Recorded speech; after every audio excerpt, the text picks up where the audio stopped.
l'hiver est là. N'attendez pas d'avoir froid pour venir chez Art & Cheminée et profitez de notre large choix de poêles et cheminées. Art & Cheminée, c'est la vente, l'installation, l'entretien et, nouveau, la livraison de granulés à votre domicile. Alors faites des économies sur votre appareil de chauffage et sur votre facture d'électricité en optant pour une solution de chauffage au bois. Art & Cheminée, à Vassy et Roche-sur-Marne.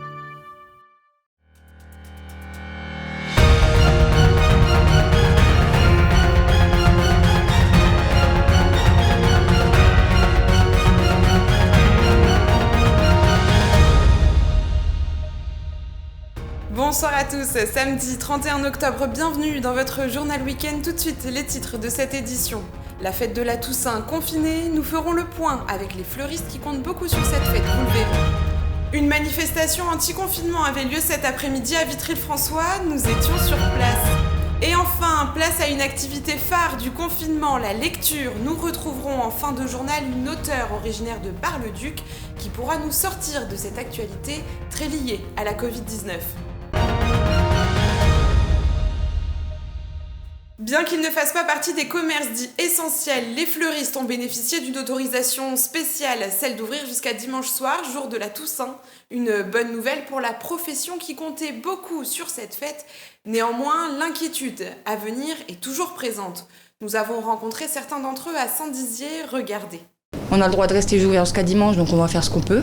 Et puis le reste, on va essayer de donner, il faudra que je voie avec mon patron si je peux donner aux EHPAD ou on verra bien. Sinon c'est poubelle quoi. Ça suffira pas. Enfin, il y a trop de concurrence déloyale. On laisse les grandes surfaces ouvertes et qui vendent des fleurs à gogo pour la Toussaint des occasions. Et voilà, c'est juste pas juste en fait. On avait vraiment acheté pour la Toussaint les plantes et tout. De toute façon, les chrysanthèmes, on sait très bien que le 2 novembre, on les vend plus. Donc c'est vraiment quelque chose, c'était important. À partir de lundi, oui, on va faire du drive, donc porte ouverte, avec une table devant pour pas que les gens rentrent. Et ils pourront venir soit récupérer leur commande qui a été prise par téléphone ou sur le site internet, tout reste ouvert. Cet après-midi, un rassemblement anti-confinement était organisé à Vitry-le-François. Les membres de ce groupe, lancé sur Facebook, se sont donné rendez-vous à l'hypermarché Leclerc afin de contourner l'interdiction de circulation sans motif valable. Ils ont pu donc s'acquitter d'une attestation leur permettant de faire leurs courses. Théo Raguin et Nargis Boussaïd étaient sur place pour leur donner la parole. On doit pouvoir vivre. Ce confinement est inutile. Il suffit de regarder la Suède qui s'en sort très bien aujourd'hui. Et l'Argentine qui, en contraire, elle a confiné depuis longtemps et c'est très nauséabond quand on regarde les malades qu'il y a là-haut. Pour moi, aller au pire si on confinait, mais au moins laisser les petits commerces ouverts, se rassembler à 150 dans une grande surface alors que des fois on est 4 dans un petit commerce, je pense que la contamination est moins dangereuse. Au départ, on disait que le masque ça sert à rien et aujourd'hui il faut mettre. Non, ça a été une incohérence, une incompétence incroyable de M. Macron. Et on en a aussi un peu marre de cette gestion catastrophique de ce gouvernement qui vote des restrictions en pagaille à ne plus rien comprendre. Ce gouvernement, il est en contradiction avec ce qu'il fait et avec ce qu'il dit. C'est ça qui nous met en colère. Et là, aujourd'hui, on est venus, on n'est pas très nombreux. Mais bon, c'est en faisant ce genre d'action que je pense qu'on va réveiller les gens autour de nous et que les gens ils vont commencer à sortir. Et si on s'évadait un peu avec de la lecture, la Barisienne Nathalie Bonnetier vient tout juste de publier son dernier livre Alter Ego, son second opus où les aventures du commissaire Gaillard se poursuivent avec toujours comme décor la Cité des Ducs. Une rencontre signée Julien Carré. Donc il s'agit d'un roman policier dont l'action se passe en 1905 lors de l'inauguration de ce château qui avait été construit par la famille Varin-Barnier, qui était un célèbre banquier barisien.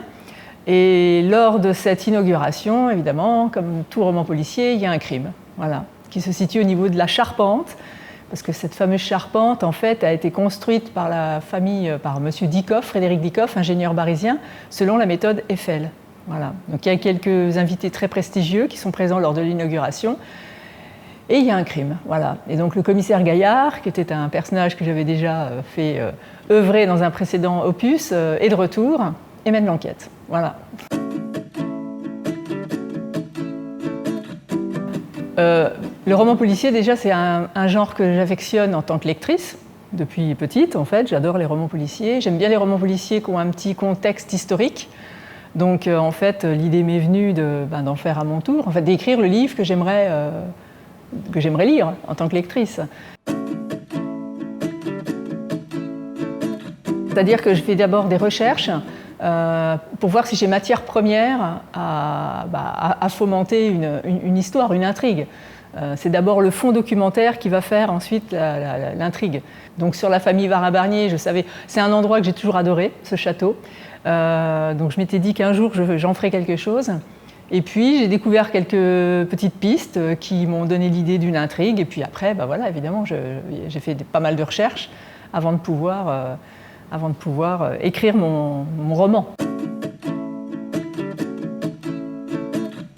Mon souhait, c'est de donner envie aux gens de repartir à la découverte et à la reconquête presque de leur patrimoine. Parce qu'on a vraiment un beau patrimoine ici à Bar-le-Duc, que ce soit en ville haute, ça tout le monde le sait avec le quartier Renaissance, mais aussi en ville basse. L'époque fin 19e, début 20e, en termes d'industrie, etc., d'innovation, Bar-le-Duc a été vraiment un creuset très très vivant de technologie, etc. Et c'est vrai que de nos jours, on l'a un peu oublié, quoi. Donc si les gens peuvent, grâce à la lecture de ces livres, repartir un petit peu, lever un peu le nez quand ils se promènent dans Bar-le-Duc et voilà, redécouvrir un petit peu tout ça, alors là, franchement, je serais très contente. Parce que c'est mon souhait, c'est mettre le patrimoine de ma ville en valeur. Oui, il y aura un troisième. Je n'ai encore pas déterminé dans quel endroit. J'ai une idée de la thématique, mais il faut d'abord que je trouve des documents, que je trouve des faits concrets, on va dire. Parce que j'aime bien, il y a vraiment un fond de vérité dans mes livres. Après, c'est tout ce qui a trait à l'intrigue policière est fictif, évidemment. Par contre, tout le restant est vrai. Donc il faut que je trouve ce terreau historique. Et puis après, je développerai l'intrigue autour. Mais là, je suis en train de chercher. Effectivement, j'ai eu l'occasion de rencontrer certains élus d'autres villes qui me disent alors à quand une intrigue à Saint-Mihiel, à quand une intrigue à Bar-le-Duc, à Saint-Dizier, pardon, à quand une intrigue à Joinville. C'est vrai que pour l'instant, je suis restée sur Bar-le-Duc parce que c'est ma ville et puis je connais bien son patrimoine. Enfin, je connais bien, c'est très prétentieux, mais en tout cas, c'est celui que je connais le mieux. Mais c'est vrai qu'on a une région qui est quand même très riche en histoire. Et pourquoi pas? Je ne m'interdis rien, tout reste possible. Et c'est la fin de cette édition. Merci à tous de l'avoir suivi. Prochain rendez-vous avec l'actualité lundi. En attendant, je vous souhaite un bon week-end. À très bientôt. Toute l'actualité qui vous concerne, à voir ou à revoir, dès maintenant sur puissancetélévision.fr et sur notre application mobile. Une femme sur 8 risque de développer un cancer du sein. L'information sur le dépistage précoce permet de sauver des milliers de vies et est essentielle. Alors Puissance Télévision s'engage pour véhiculer ce message. Tous ensemble, restons vigilants.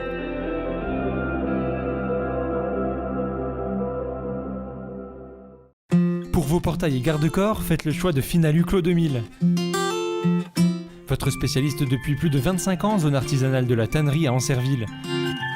Contactez-nous pour vos études et rénovations 03 29 75 22 25 ou sur clos2000.fr.